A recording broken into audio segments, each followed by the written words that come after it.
What if I told you that with new AI tools that have become available, a podcast could make a guest sound like they said something they never did? Kind of scary, right? Well, let's dive into how you, as a podcast guest, can protect yourself against this kind of thing happening. We'll be right back.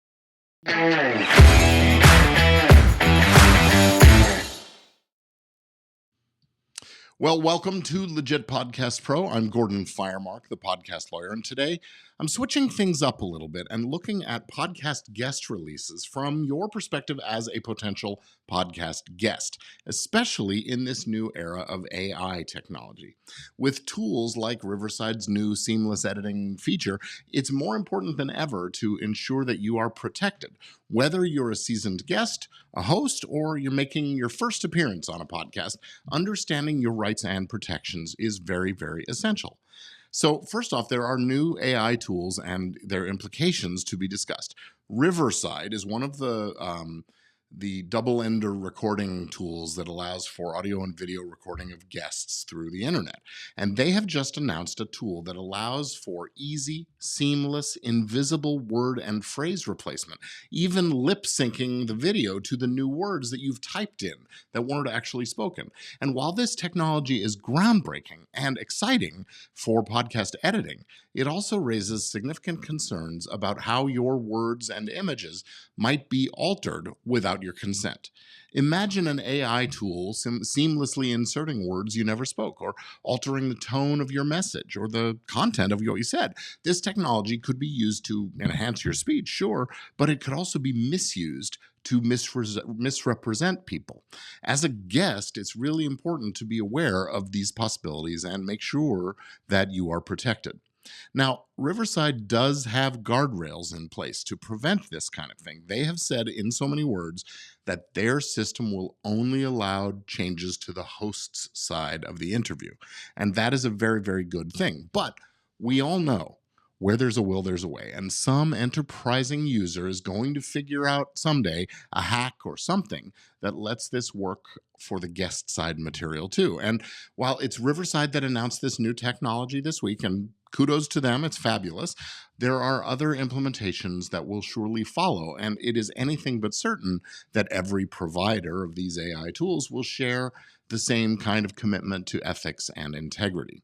So, with AI editing, it's not just about removing filler words. The real concern is this possibility of adding in offensive or damaging content without your consent. And that could ruin your reputation or tarnish or harm or even cancel your brand. Imagine if an AI tool inserted a vile, racist, or offensive word or expression or phrase into your interview. That's sort of a nightmare scenario. The ease with which these tools can manipulate content means that without putting protections in place, your reputation can be at serious risk. Now, it's not just about what you didn't say, but about how those words might be taken out of context or twisted to mean something entirely different. Well, if you've been following me for a while, you know that I'm preaching about the need for a podcast guest release all over the web and all over the podcast community. I've actually sort of made it my mission to ensure that podcasts use a guest release form to ensure that they have the proper consent for recording and using the content that they're creating and protection of their ownership of that content. But now it's even becoming important that for guests that they have to insist on a release as well. A podcast guest release is a legal document that outlines the rights and permissions between the host and the guest. It's crucial for protecting their rights, ensuring clear communication, and avoiding potential legal trouble. Releases typically cover the consent to record, to distribute, to edit your appearance, and so on. And they serve as a mutual understanding that ensures the parties are on the same page. Without this document, you could be left vulnerable to unwanted edits or uses of your appearance that you never agreed to. Now, for years over at podcastrelease.com, I've been offering a free guest release for folks to use. Absolutely free. Just give me your email address and it's yours. And as soon as I heard of this new technology, this new possibility of AI editing, I went in and I updated it to add in a limited consent to the use of AI editing tools, but also to require a kind of responsibility and integrity in how that's done, that there be no material changes to the substance, the meaning, or the words spoken other than just to clean things up.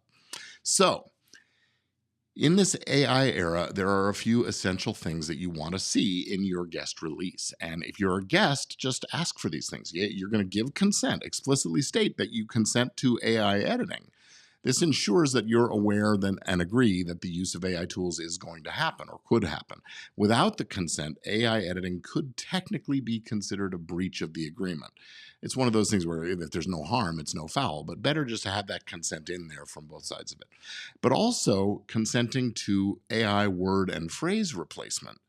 Detail if and how AI can be used to actually alter the words spoken, and specify the boundaries within which the AI can operate. For instance, it might be acceptable to use it to clean up background noise, remove filler words, but not to change the substance and meaning of what you said.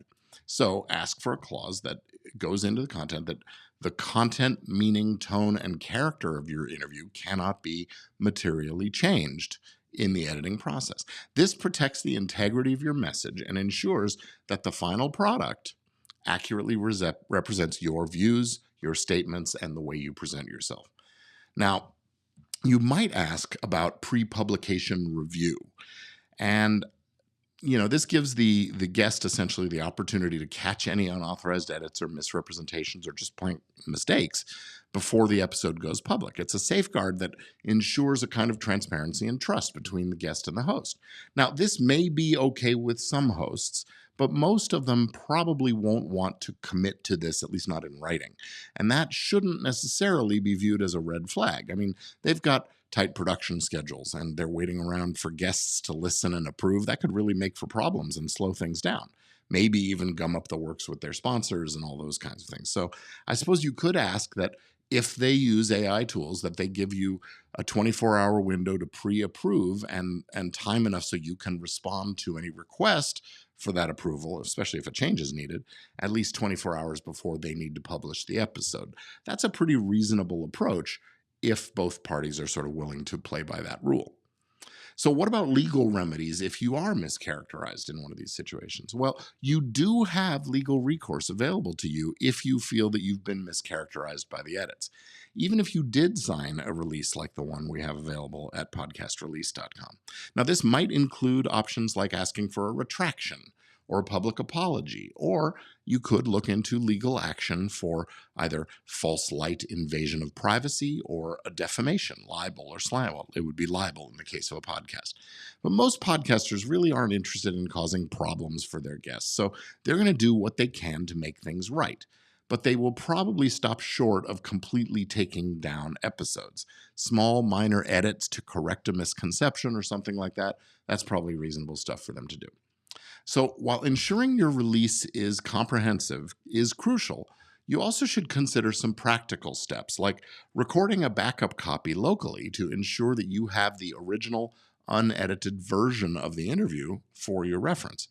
That way you have proof of what you actually did say.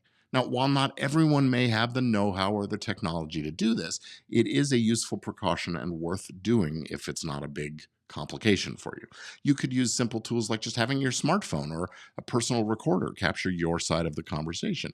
This way, if there are any disputes, you've got your own copy that you can show to the other side or the judge or jury if it becomes necessary. But beware, making this kind of a separate reference recording probably doesn't give you any right to do anything with it yourself, to publish it yourself, since the podcaster does expect to have an exclusive on your interview. So when in doubt about this kind of thing, always discuss it with the other side, with the host, and get clear on the rights and expectations just to be sure. You should also discuss with the host beforehand what are their editing practice. Express the concerns you might have about these AI tools and make sure that you just keep the lines of communication open. That's how you prevent misunderstandings and ensure a smoother collaboration. So, now, defamation law still does offer protection against any malicious editing. If they, change something up in a way that they know is false and it causes harm to your reputation, they have defamed you. That's libel. But as AI technology advances, it is becoming harder and harder to detect and prove these kinds of misuse. The key is to be proactive throughout the the process. Use well-drafted releases and agreements because courts and the legal system can be kind of slow to catch up with technology. It's really vital to have your bases covered as much as possible from the start. And if a dispute does arise, having a clear, detailed release will make all the difference in your legal standing. Remember, the best defense is a good offense. That is, by understanding your rights and investing in and insisting on the proper kinds of agreements, you can navigate these new technologies with confidence. So, as we navigate this new era of AI in podcasting, it is becoming more and more important for both hosts and guests to ensure that there's a guest release that's comprehensive and up to date. Protect yourself, protect your reputation, protect your content integrity. Be proactive about these issues. That's how you not only safeguard yourself, but it also fosters a better relationship with podcast hosts who appreciate this kind of professionalism and foresight. So don't be afraid of the release, embrace it, and make sure it protects you the way you need to be protected. And if you're interested in that free attorney drafted customized podcast guest release I mentioned, come on over to podcastrelease.com. And for all the other legal forms and templates you might need to protect your rights, whether you're a podcast host or a guest or an advertiser, visit podcastlawforms.com. Stay safe, stay protected, and keep your voice authentic.